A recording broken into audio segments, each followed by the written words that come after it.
I never thought my life would turn into a battle with the very people who were supposed to protect our community. What started as a simple disagreement over my own property turned into $1 million fine, countless sleepless nights, and a decision that shocked everyone in my neighborhood. From the very beginning, the HOA acted like they owned everything. They weren't just enforcing rules. They were hungry for power. And I was about to learn how far they would go when you dared to stand up against them. At first, it was small things. A letter about my grass being too long. A warning about my fence not being the approved shade of brown. A notice about my trash bins not being pulled in quickly enough. It all felt petty, but I tried to brush it off. After all, I thought, everyone deals with this, right? But little did I know, these little papers were the start of a storm that would swallow my peace of mind. I remember one evening, coming home after a long day at work. I was exhausted. All I wanted was to sit down, eat dinner, and relax.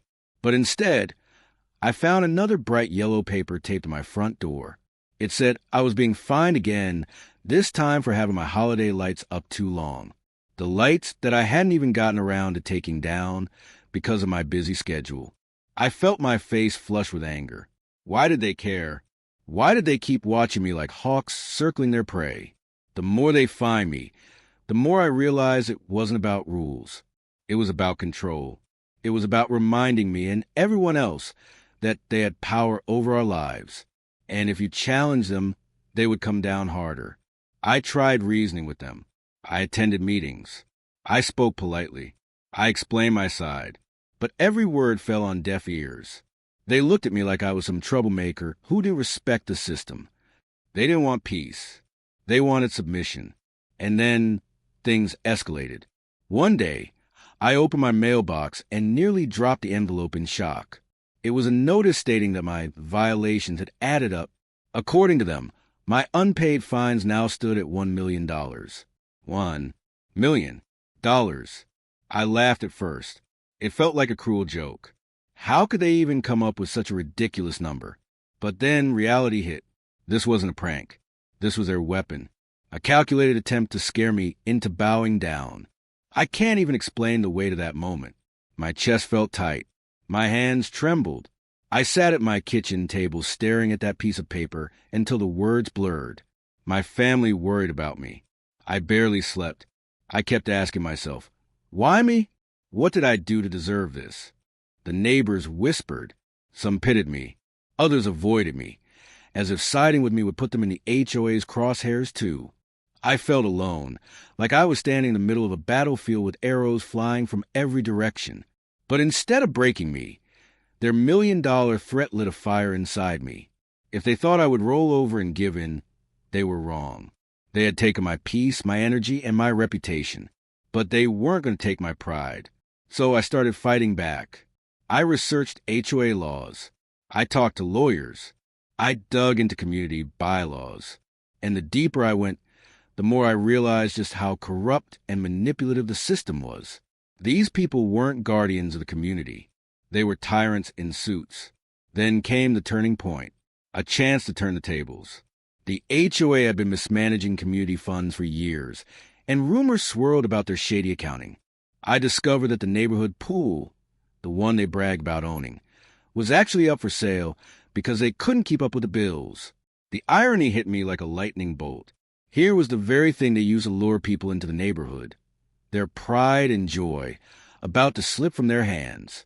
And I had the means to buy it. I won't lie. The thought thrilled me. After all the humiliation, after all the fines, after all the sleepless nights, the idea of owning their pool felt like justice. Not just for me, but for everyone they had crushed under their rules. When the deal went through, I almost couldn't believe it. The HOA board members' faces when they realized I was a new owner of their precious pool? Priceless. For once, they were powerless. For once, they felt the sting of losing control. And I didn't stop there. I locked the gates. No board member, no resident, no one under their command could enter without my permission. The same way they had locked me out of peace, I locked them out of their pride. That pool became a symbol, not of revenge, but of standing up, of saying enough is enough, of proving that you don't have to let people in power crush you. But this was just the beginning. The battle wasn't over. Owning their pool gave me power, but it also sparked an even bigger war. Owning the pool changed everything, but it also painted a target on my back. The HOA board couldn't stand the fact that I had taken away their symbol of control. They weren't just embarrassed. They were furious. And when powerful people get angry, they don't stop. They plot. Almost every day, I would see them whispering during meetings, glaring at me like I had stolen their crown. Neighbors would tell me that the board was planning something. They couldn't believe I had actually pulled it off. To them, I wasn't just a homeowner anymore. I was the man who had dared to challenge the untouchable. At first, they tried to intimidate me again. More letters, more fake fines, more warnings that I was violating rules that didn't even exist. But this time, I didn't flinch. I knew their game, and I wasn't going to play by their crooked rules anymore. I posted the truth online. I shared documents. I exposed the way they had drained community funds, the way they bullied homeowners, and the way they acted like kings of a kingdom that didn't belong to them. And you know what happened? People started to listen. Other residents who had been silent for years began speaking up. They told their stories about unfair fines, intimidation, and harassment. Slowly, the fear that had kept everyone quiet began to crack. I wasn't just fighting for myself anymore. I was fighting for every person who had been silenced. But with every story that came out, the board got angrier. They called emergency meetings. They tried to spin lies about me, saying I was destroying the community. They even accused me of being a threat to safety. Imagine that. The same people who had drained money and crushed families calling me a threat. The tension grew so thick that you could feel it in the air. Every time I drove past the clubhouse, I could see people pointing, whispering, watching. Some neighbors cheered me on quietly, afraid to show it publicly. Others avoided me completely, too scared of getting caught in the middle. And then came the moment that changed everything again. The HOA tried to sue me. Yes, after all their games, after all their fake fines, after losing their pool, they dragged me into court. Their claim? That I had unfairly interfered with community assets. It was laughable, but it was also serious. Because when people with money and lawyers come after you, they can drain you dry even if they don't have a real case. I remember walking into that courtroom, my heart pounding in my chest. The board sat there in their suits, smug and confident, like they had already won. They thought the legal system would bend to their will, just like the homeowners had for years. But here's the thing they didn't expect. I was ready. I had evidence. I had proof of their corruption, their lies, and their misuse of funds. And when my lawyer laid it all out, the room went silent. You could see the board members squirming in their seats. Their arrogance melted into panic. The judge didn't just throw out their case. He scolded them. He called out their abuse of power. And for the first time, the board wasn't in control. They were exposed. That victory felt like 1,000 pounds lifted off my shoulders. But more than that, it gave hope to everyone else who had been suffering in silence. Neighbors came to me and said, "Thank you. You showed us we don't have to be afraid anymore." And then something even more powerful happened. Homeowners started organizing. People who had never spoken out before started attending meetings, demanding answers and challenging the board. The HOA's iron grip on the community was slipping, and they could feel it. Of course, they didn't give up easily.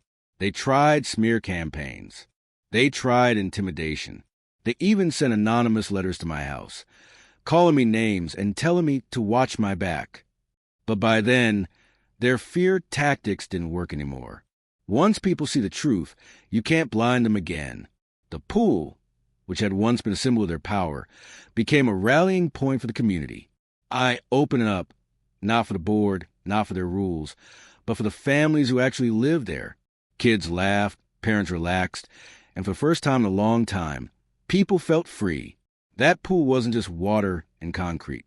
It was proof that the people had the power, not the board. The board eventually fractured. Members quit. Some tried to save face. Others disappeared into the background. And slowly, the community began to heal. It wasn't perfect.